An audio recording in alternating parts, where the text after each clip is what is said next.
Olá, tudo bem com você? Eu sou a Fátima Batista e estou apresentando o podcast Reaprendendo a Ser Leve. Oi pessoal, tudo bem com vocês? Estou voltando aqui com o nosso podcast Reaprendendo a Ser Leve. Sejam todos bem-vindos a mais um episódio. Já tem um tempinho que eu não gravo, eu estava de férias, estava viajando, então foi difícil conciliar, mas estou voltando aí com os nossos temas, com as nossas reflexões. E hoje eu quero conversar um pouquinho aqui com vocês, tirar esse tempinho aqui nosso, né, para falar sobre o quanto é difícil mudar, ou por que é tão difícil mudar. Muitas das mulheres que eu atendo aqui no consultório, elas me trazem essa demanda, porque a terapia vai surgindo, vai fluindo e a gente vai percebendo que existem coisas que não estão nos fazendo bem, que a gente quer mudar, mas por que é tão difícil? Por que eu não consigo dar o primeiro passo? Ou por que eu não consigo me manter, né, diante dessa mudança? E às vezes fica sendo muito frustrante, né? Então você colocou na cabeça que você vai criar uma rotina diferente para o seu dia.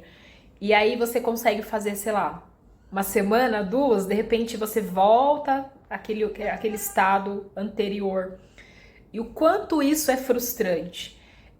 Ou até mesmo, sei lá, você está vivendo uma relação que não tá legal, você está tentando sair dali e não tá conseguindo, tem algum sentimento que você fala, eu não aguento mais, e você vai tentando mudar aquilo e não consegue. Por que o mudar é tão difícil? Então é sobre isso que eu quero falar com você. Então, estamos aqui no podcast Reaprendendo a Ser Leve. Eu sou a Fátima Batista, eu sou psicóloga e vou conduzir aqui essa reflexão com vocês. Hoje eu trouxe aqui um textinho para mim acompanhando, para eu não me perder tanto aqui no assunto. Então, de vez em quando eu vou tirar o olhar aqui da tela e vou olhar aqui para o computador, mas é só para mim me nortear no assunto, para a gente não fugir tanto do assunto. Bom, vamos lá então. Por que é tão difícil mudar, né? Às vezes a gente tem um desejo ardente dentro de nós de mudança, de sair de um estado que não tá fazendo bem pra gente, ou até mesmo sair de um sentimento, né? Muitas das mulheres que eu atendo aqui no consultório, elas falam da dificuldade de dar o primeiro passo. Isso eu tô falando de mudar coisas simples, coisas mais complexas, não importa muito ali, sabe, o nível, mas o quanto aquilo tá te incomodando. Às vezes é um hábito, às vezes é um passo que você quer dar, você fala, não, preciso fazer isso para mudar a minha vida, mudar de trabalho, ou investir em algo novo, investir em você, investir tempo de qualidade, investir no seu autocuidado. Pode ser algo relacionado a relacionamento, pode ser algo relacionado a um projeto que você queira tirar do papel e não consegue. Né? Por que eu não consigo sair do lugar? Tem muitas pessoas que acabam me trazendo também essa dificuldade, e eu confesso que eu já passei por isso, passo de vez em quando por isso também. Essa sensação de não estar saindo do lugar, eu preciso fazer isso e por que eu não consigo fazer? E eu sempre explico para as minhas pacientes a importância da tomada de consciência sobre isso. Porque às vezes você acaba achando que não é o momento certo, que você não está pronta, você não consegue identificar que realmente existe uma barreira, existe algo mais interno ali te auto-sabotando, te impedindo de chegar. Então, o primeiro ponto é identificar. O primeiro ponto é você saber o que está te incomodando, que parte da sua vida você quer mudar, que situação você quer sair. Porque às vezes a gente está diante de uma situação que a gente alega ser destino, ser assim mesmo. É assim, não tem como mudar. E eu acredito que nós, com essa tomada de consciência, a gente consegue conduzir a nossa vida da melhor forma para nós. Não tem nada ali muito escrito, né? É para ser assim. Não, se tá me trazendo dor, sofrimento, tem algo de errado, né? E às vezes a gente precisa tomar essa consciência de que tem algo que não tá funcionando bem na nossa vida para que a gente consiga dar esse primeiro passo de mudança. também ali trazendo um pouco de um contexto que eu trabalho bastante, que é a obesidade. Não adianta quando o médico fala pra você, você tem que emagrecer. Ou quando, sei lá, as pessoas estão incomodadas com o seu tamanho, não importa isso. Só vai ter alguma função, você só vai conseguir o objetivo de emagrecer, se esse é seu objetivo, quando você tomar consciência do quanto aquilo te incomoda, do que aquilo está significando para você, nomear. Né? A gente precisa nomear nossos sentimentos, nomear nosso incômodo. Assim a gente começa a dar o primeiro passo para a mudança. E aí, junto com tudo isso, né, a gente precisa prestar atenção, então, no que está por trás desse sentimento de incômodo, no que está por trás dessa dificuldade de mudança, o que está por trás da nossa procrastinação. Por que eu procrastino? Por que eu não saio, não tiro do papel? Por que eu não consigo começar? Por que eu não consigo dar esse passo de mudança na minha vida? A gente precisa começar a analisar o que tem por trás. Se é uma sensação, se é um sentimento de culpa, se é a necessidade de agradar. Porque às vezes esses sentimentos, eles estão vinculados ou até emaranhados com as nossas emoções que foram um dia reprimidas. Essas emoções reprimidas, elas podem ter sido geradas em vários momentos da nossa história, na nossa infância. Geralmente esses traumas, né, essas emoções reprimidas, elas foram reprimidas porque naquele momento que a gente vivenciou aquela experiência, que a gente assistiu aquela experiência, que a gente participou daquela situação, nós não estávamos maduros o suficiente para lidar com aquilo. Não estávamos preparados para lidar com aquela situação. E por isso se tornou algo traumático, porque eu não conseguia compreender, eu não conseguia aceitar, eu não conseguia assimilar aquilo. Por isso que a maior parte dos nossos traumas acontece na infância, porque a gente não tem maturidade. Então, se eu vejo ali os meus pais brigando, né, num conflito ali, brigando, eu como criança não tenho maturidade para entender que é uma questão de adultos, que são dois adultos ali que estão tentando se entender na vida. O que geralmente as crianças entendem? Eles estão brigando por minha culpa. O que eu fiz para eles estarem brigando? E muitas vezes as crianças, elas tomam essas dores para elas, né? Elas tomam essa responsabilidade para elas, que gera uma dor muito intensa e uma confusão interna que elas não compreendem. Elas só entendem a culpa. Bom, estão brigando por causa de mim. Meus pais se separaram por causa de mim. Né? E não é uma questão do adulto, é um casal ali que tá tentando resolver as coisas deles, não tem nada a ver com a criança, mas ela entende porque ela não tem maturidade naquele momento para olhar para aquela situação de conflito e entender. E aí, com as capacidades dela, ela entende, bom, eu fiz alguma coisa, né? E aí essa criança passa a vida inteira tentando agradar os pais, tentando ser a boa filha, não dando trabalho, aceitando tudo, tentando resolver a vida dos pais a vida inteira, entende? Então, esses sentimentos reprimidos, eles muitas vezes estão ali condicionando, direcionando a nossa vida, direcionando os nossos comportamentos e também o nosso resultado. Essas emoções reprimidas, elas podem trazer pra gente uma distorção da nossa autoimagem, uma distorção do que a gente vê da realidade. Então, diante de algumas situações que eu sou desafiada, a primeira coisa que eu sinto talvez seja, eu não consigo, eu não dou conta. Ah, não, isso aqui não é pra mim. Vão descobrir que eu não sou boa nisso, né? Já falei aqui sobre a síndrome da impostora, aquela sensação que fica ali na gente de que a qualquer momento vão descobrir que eu não sou boa no que eu tô fazendo, então por isso eu me esforço sempre mais, eu tô sempre me dedicando. Aquela sensação de que eu não consigo dizer não, eu não posso dizer não. As pessoas que têm dificuldade com dizer não, ela sente que ela não pode. Até eu tava vendo esses dias um vídeo do Porchat, que ele conta as histórias lá num programa que ele tem, e tinha uma moça falando sobre isso, né? Eu não sei quem ela é, mas num trecho que eu vi, ela falava sobre o quanto a dificuldade dela dizer não colocava ela em situações que ela não queria, né? Ela era até numa forma mais cômica que ela estava contando, mas olha só aonde você está se enfiando, o que está acontecendo, o que está permitindo na sua vida por você ter a dificuldade de dizer não. Às vezes você entra em situações que você não quer, você vai em lugares que você não quer, você está com pessoas que você não quer, você está vivenciando uma realidade que você não quer porque você não consegue dizer não. E da onde vem isso, né? Até alguns pacientes falam assim, Fátima, mas eu não penso quando eu já estou fazendo, é muito natural, né? Por quê? Porque já está ali intrínseco, já está lá dentro, já está muito embutido na sua história. E aí, né, essas emoções reprimidas, que vai trazer essa visão distorcida, acaba controlando seus comportamentos. E aí você começa a entender, né, pensando isso, você começa a entender por que você não consegue mudar.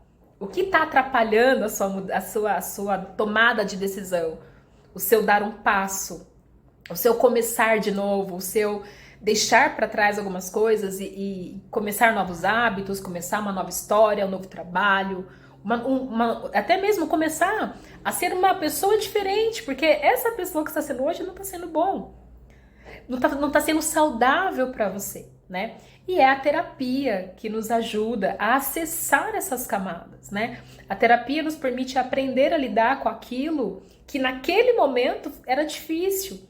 Por isso que a terapia, pelo menos da linha que eu gosto de trabalhar, a gente vai voltar nas histórias infantis lá, me conta um pouco mais dos seus pais, me conta mais das relações, a gente vai voltar lá. Porque é lá que aconteceu muitas coisas que estão refletindo hoje na pessoa que você é, nas decisões que você toma. Então a terapia a gente vai aprender a lidar. E o lidar são várias etapas, né? Então começa com identificar, nomear, aceitar, entender, assimilar, ressignificar, enfim. A gente vai tentando fazer com que você consiga digerir, né? Esses sentimentos que um dia foram reprimidos e a não reprimir mais, a aprender a lidar com os sentimentos. Um outro fator também que pode colaborar para você não conseguir dar um passo de mudança, que faz você procrastinar muito, é a questão da nossa necessidade primitiva de economizar energia. Então, o seu cérebro, ele sempre vai te inclinar para comportamentos que já estão no automático. Por exemplo, para a questão do emagrecimento. Quando você entra numa dieta, você gasta muito mais energia, porque você precisa pensar no que você está fazendo. Você precisa lembrar, você precisa calcular. E não estou falando só de calcular o prato, mas de pensar, bom, a hora do almoço, o que eu preciso comer? O que precisa ter no meu prato? E já você no automático, não. Você vai lá, come o que tem, nem sabe o que você comeu, né? Até eu brigo com os pacientes às vezes. Se eu te perguntar uma coisa mais específica sobre o alimento que você acabou de almoçar, ou jantar, ou comer um lanchinho ali, você não sabe dizer, porque você só comeu. Então, o nosso cérebro, ele tende a nos impulsionar a gastar menos energia. E mudar exige muita energia, né? Então, a gente, às vezes, vamos ter também ali que lidar com essa questão que é um pouco ali mais primitiva e vai exigir de nós uma tomada de consciência de que eu vou ter que ter disciplina, que eu vou ter que me planejar, que eu vou ter que buscar motivação. Aí, pensando nessa questão, que é algo que eu ouço muito também aqui, Fátima, eu não tenho disciplina. Fátima, eu não consigo me motivar. Fátima, não tem jeito, tudo que eu começo eu não termino. Ai, Fátima, eu sempre encontro alguma coisa errada lá e eu não vou. Eu sempre acho que eu não estou preparado bastante para dar esse passo. Eu sempre fico adiando, não tem jeito, eu não consigo, né? Aí, pensando dessa forma, a gente volta na fala anterior que eu estava falando ali sobre os sentimentos reprimidos. Será que as suas emoções reprimidas não são responsáveis por essa sensação de não consigo, de incapacidade, de que não tô pronto bastante, de que pra mim isso não é pra mim mesmo, ou até mesmo aquela sensação de que não vai dar certo, que vão falar de mim, o que vão pensar. Será que não está relacionado? Até mesmo perfeccionismo. Eu só vou quando tiver 100%. Aquela questão de ser 880, né, na mudança. E a mudança não pode ser 880. A mudança é um passo de cada vez. Então, as nossas emoções reprimidas podem potencializar essa ideia que a gente tem de que planejar é difícil, de que não tenho disciplina, de que não consigo me motivar. Então, às vezes, sei lá, você tem o sonho de abrir um salão na sua casa. E aí tem tudo para você começar, mas você não coloca placa, você não divulga seu trabalho. Por quê? O que que vem aí dentro de você? Ou você tem um hábito, sei lá, não tomo água o suficiente e eu quero começar a tomar água. O que que faz você não tomar a quantidade de água que você sabe que você precisa, que faz bem, que você vai se sentir bem depois? Ou até mesmo, eu sou uma pessoa muito controladora e eu preciso mudar esse comportamento para poder me sentir melhor comigo mesmo, para melhorar meu relacionamento, para melhorar minha relação com a vida. Só que aí o que acontece? Você fica assim, mas é meu jeito, eu não consigo. Aí vem a síndrome de Gabriela, né? Eu nasci assim, vou morrer assim, né? E o que que faz você ter essa sensação de que você não consegue mudar? Muitas vezes vai estar relacionado a esses sentimentos que foram reprimidos, que te traz uma sensação de que você precisa ser assim. Ou então aquela pessoa que sempre precisa resolver tudo para todo mundo. Tá muito vinculada a essa criança que precisa ajudar os pais a dar conta do relacionamento, tá vinculada a essa criança que aprendeu a não pedir ajuda para não incomodar, para não ser um fardo. Algumas crianças, né, ouviram isso dos pais. Eu trabalho tanto porque eu tenho que sustentar você. E para os pais era algo tão natural, mas para a criança marcou, porque tipo, caramba, eu sou um peso. E aí ela decide não ser um peso para ninguém, então ela não pede ajuda. Ela não mostra fraqueza, ela não mostra vulnerabilidade, ela quer dar conta de tudo e de todos. Não tô dizendo que a gente tem que ser dependente de alguém, não, mas entende que tá em excesso? E esses bloqueios podem estar relacionados a esses traumas, a esses sentimentos que foram reprimidos, mas ainda gritam dentro de você. E aí a gente parte também para a ideia, né, de que isso vai gerando muita ansiedade, porque eu quero mudar, eu acredito que eu não consigo por uma limitação minha, e não é uma limitação sua, é uma condição emocional, é uma condição psicológica que está te impedindo, né? É você que está colocando as barreiras, sim, mas não por motivos conscientes, mas por motivos inconscientes. E isso vai gerando em você uma ansiedade muito grande, uma frustração muito grande e uma necessidade de se autoexigir o tempo todo. Aí mexe com a sua autoestima. Você começa a se autodepreciar. Você começa a se julgar, a se colocar para baixo, a deixar de acreditar em você. Porque as coisas vão acontecendo conforme você vai sentindo aquilo, né? Como eu falei.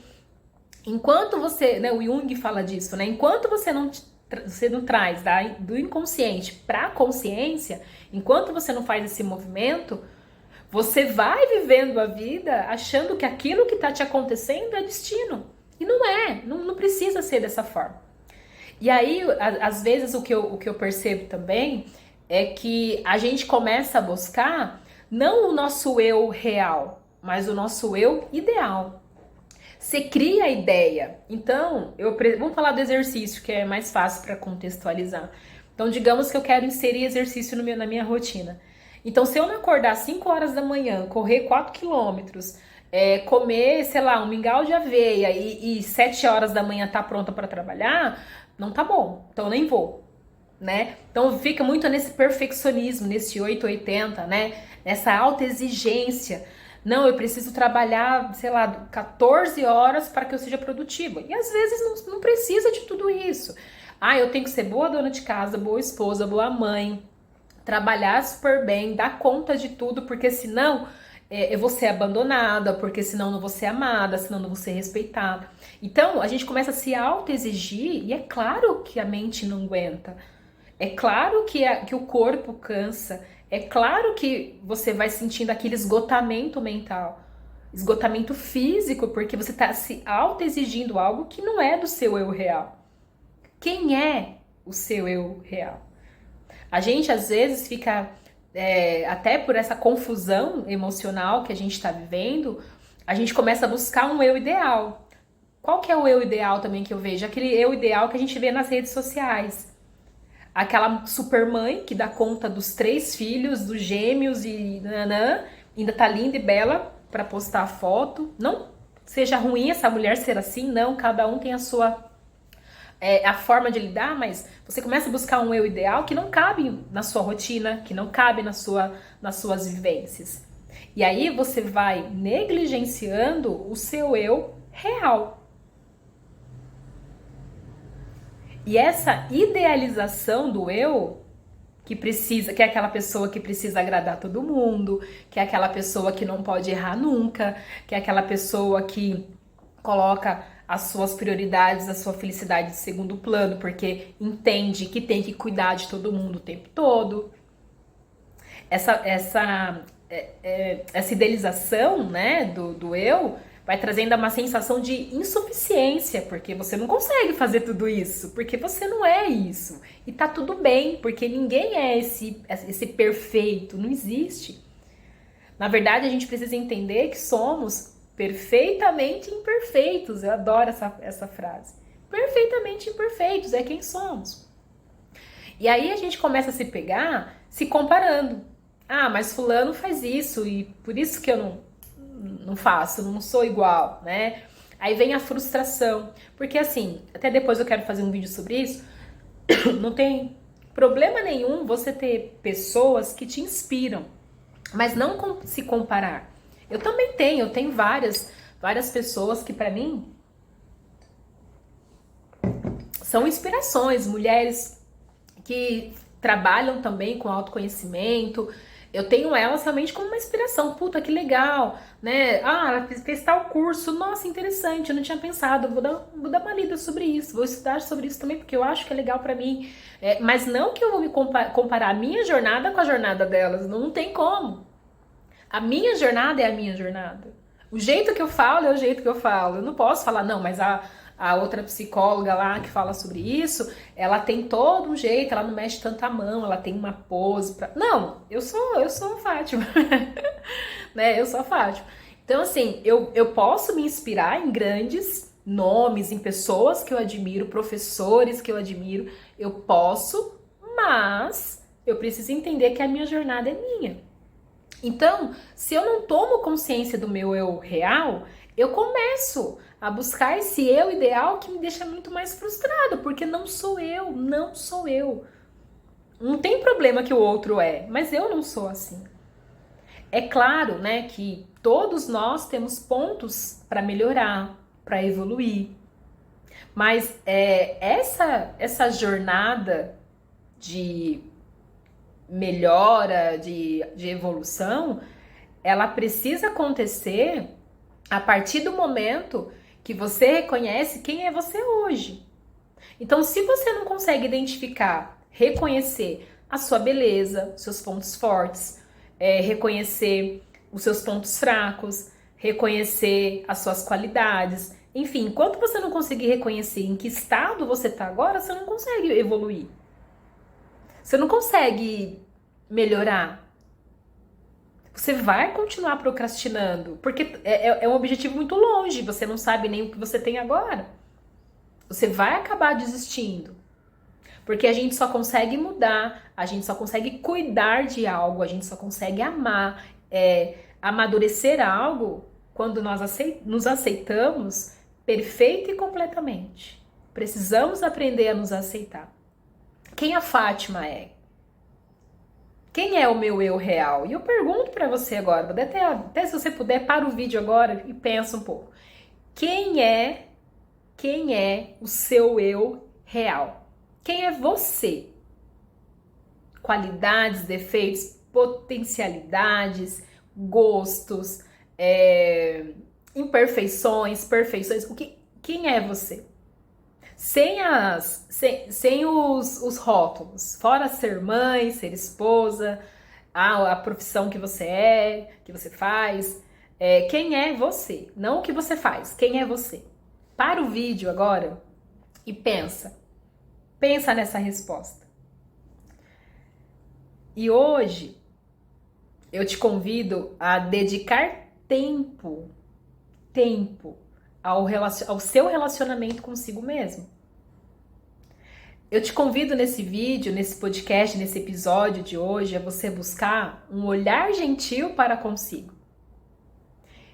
Que a partir do momento que você fez esse exercício que eu pedi, de pensar quem você é, de escrever, enfim, de fazer esse processo, que você comece a valorizar a jornada, a sua história, as suas escolhas, os seus erros, os seus acertos, porque isso constitui quem você é. E depois, e só depois disso, é que você vai buscar uma melhor versão, dentro daquilo que é uma necessidade para você. Como eu dei exemplo já, eu sou muito controladora, só que o controle me faz mal, porque eu não tenho controle sobre o outro. Eu preciso me desapegar, porque não é algo saudável para mim. E eu falo de mim, Fátima. Eu aprendi muito cedo a ser independente. Eu aprendi muito cedo que se eu tentasse controlar a situação, eu podia evitar sentimentos ruins que eu nunca consegui evitar, porque eu não tinha controle, mas a minha ideia, né, inconsciente era essa. E demorou, viu, gente? Muita terapia para entender. E até hoje ainda volto nisso. Eu não tenho controle. Não tenho controle sobre tudo. Eu tenho controle sobre mim, sobre os meus sentimentos, sobre como eu respondo às situações. Eu tenho controle sobre como eu me sinto diante daquilo, como eu trato as pessoas. Eu tenho controle sobre de quem eu me aproximo, de quem eu me afasto. Eu tenho controle sobre mim, eu não tenho controle sobre o outro. Então, a partir do momento que eu entendi isso, eu pude melhorar. Eu pude buscar essa evolução. E é isso que eu estou propondo para você. Então, olha com gentileza para você, não com julgamento. Valoriza a sua história, aprende com a sua história, aprende com as suas escolhas, com seus acertos, com seus erros. E depois, você vai buscar a sua melhor versão. Você vai tentar mudar os seus hábitos. Você vai adquirir mais inteligência emocional para lidar com a vida. Para se presentear com a felicidade, em ser feliz. E eu não tô falando dessa felicidade meio tóxica, que é aquela felicidade que bane os sentimentos. Não, é a felicidade de lidar também com os sentimentos, os bons e os ruins.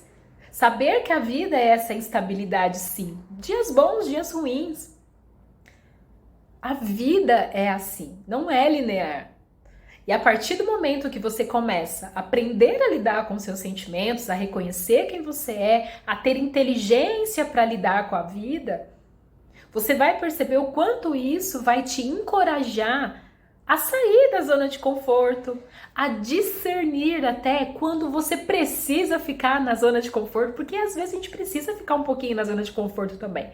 A zona de conforto não é algo ruim. Depende do que você está buscando. E o autoconhecimento é o caminho. E é um caminho que precisa ser trilhado com a consciência de que é um passo de cada vez. E que é uma jornada, gente, até o fim da vida. Não muda, não para. É sempre algo que a gente está aprendendo. O nosso eu está evoluindo. A pessoa que eu sou hoje, eu não era 5 anos atrás. E às vezes, eu já até falei sobre isso aqui também no meu podcast, tem um que eu falo sobre a mudança. Chega um tempo que eu tenho que olhar pra mim de novo, olhar pra mim como Fátima e falar assim, peraí, e agora? Né? Quem sou eu agora? Depois de todos os livros que eu li, depois de tudo que eu aprendi, depois de tudo que eu assisti, depois de todas as pessoas que eu conheci, quem sou eu agora? Ah, então isso aqui já não cabe mais pra mim. Olha, isso aqui eu gostava, mas agora eu já não gosto mais. Eu não conseguia ficar sem isso, agora eu consigo ficar. Então, assim, a gente tá numa eterna mudança. E tudo isso a gente vai trabalhando o nosso autoconhecimento. É uma estrada sem fim. Mas, ao mesmo tempo, a cada passo que você dá nesse caminhar, É um aprendizado. Eu falo que, sabe o filme Alice no País das Maravilhas? É meu livro preferido. E eu acho que ele fala muito disso, né? Ela sai de uma zona de conforto, que não era tão confortável assim, mas ela sai, entra lá, né, na toca do coelho e aprende muito. Em cada passo que ela dá, ela aprende muito. Ali fala muito do nosso inconsciente, ali tem muito conteúdo inconsciente na Alice. Cada desafio que ela tem, ela tá lidando com algo que é dela. Não é sobre eles, é sobre ela. Pode ver, cada desafio que aparece para ela é um conteúdo dela. Porque ela tá trilhando o caminho dela. Então a gente precisa entender isso e aproveitar isso. Então, por que é tão difícil mudar? Porque a gente não vai conseguir mudar olhando para fora. A gente vai conseguir mudar quando a gente começar a olhar para dentro. E esse é o maior desafio. A gente está tão apegado a olhar para fora o tempo todo, né? Até compartilhando aqui com vocês, eu tenho me monitorado muito em questão do celular. Porque, gente, a gente entra para mandar uma mensagem. Quando a gente olha, a gente está meia hora dentro do Instagram passando. Então, a gente está olhando muito para fora. Eu estou deixando de olhar para dentro. Olhar para mim, para os meus sentimentos. Olhar para a ansiedade, olhar para aquilo que eu estou sentindo. Porque a resposta não tá lá no Instagram. Tá dentro de mim. Tá dentro de mim. Então, nesse podcast de hoje, eu faço para você esse convite de você dedicar tempo ao relacionamento mais importante que você tem, que é com você mesma. Que você tenha um olhar gentil diante da sua história, diante das suas escolhas, e que você olhe com tanta atenção para aprender o que você deixou escapar. Que você de verdade entenda que não adianta esconder os sentimentos, a gente precisa lidar com eles. Ai, desculpa, tem gente passando aqui na janela e tá rindo, acho que vai sair aqui no vídeo. Mas eu quero que vocês pensem sobre isso. E comecem a trazer essa mudança de dentro para fora. Então, se você tá com vontade de criar algo, começa. Olha para dentro de você e entende o que tá me impedindo. Será que é realmente não ter dinheiro? Será que é realmente não ter espaço? Ou tem algo dentro de mim dizendo que eu não consigo isso? Se você quer mudar alguma coisa na sua vida, um sentimento, como eu falei, eu fiz um vídeo pro começo do ano, aqui a gente faz várias propostas, né, do que eu vou fazer no próximo ano. As minhas propostas para esse ano de 2024 não tinha nada relacionado a coisas externas. Tudo que eu queria novo era algo interno. Eu queria ser mais confiante, eu não quero, né? Lidar com esse controle, com essa necessidade de controle que eu tenho, confiar mais nas pessoas. Então, tudo que eu estou trabalhando em mim esse ano é relacionado aos meus sentimentos, porque eu sei que são eles que moldam a minha realidade. É eles que me direcionam, é eles que me fazem dizer sim ou não para uma proposta. Então, eu quero que você também faça esse movimento. Se faz sentido tudo isso que eu estou dizendo para você, que você comece a fazer essa reflexão.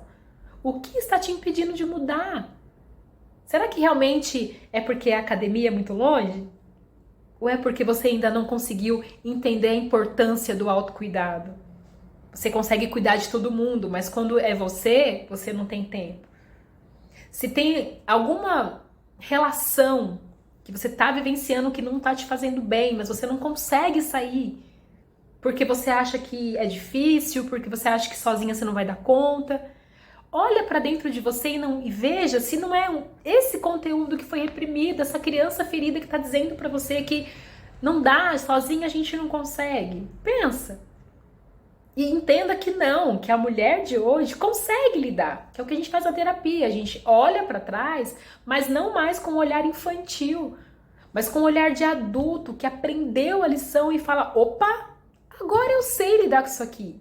Agora eu consigo. Então, é esse movimento que eu quero que você faça a partir desse vídeo. Escreva no papel quem é você de verdade, quem é o seu eu real. E a partir daí, escreva também o que você quer mudar. Mas pensa mais em coisas internas, não tanto nas coisas externas. Tá, eu quero ir pra academia, ok. Mas o que te impede? Ah, sei lá, uma sensação de que eu vou chegar lá e que não vou me sentir bem. Então vamos trabalhar essa sensação de que vou chegar lá e não vou me sentir bem. Combinado? Bom, gente, muito bom voltar ao nosso programa aqui, Reaprendendo a Ser Leve. Espero que esse episódio faça sentido. Se você gostou, não esquece de curtir e de compartilhar, né, com outras pessoas também esse conteúdo que possa chegar em muitas pessoas. Eu agradeço muito se você fizer isso, porque quando você curte e compartilha, o YouTube, ele entende que esse conteúdo é bom e que pode enviar para mais pessoas. E como já falei para vocês, o meu propósito realmente é ajudar as pessoas a se sentirem mais leves, né, mais conectadas consigo mesma. Então, se você gostou, não esqueça de compartilhar esse vídeo, tá ok? Muito obrigada por você ter ficado até aqui. Beijo grande e até o próximo vídeo.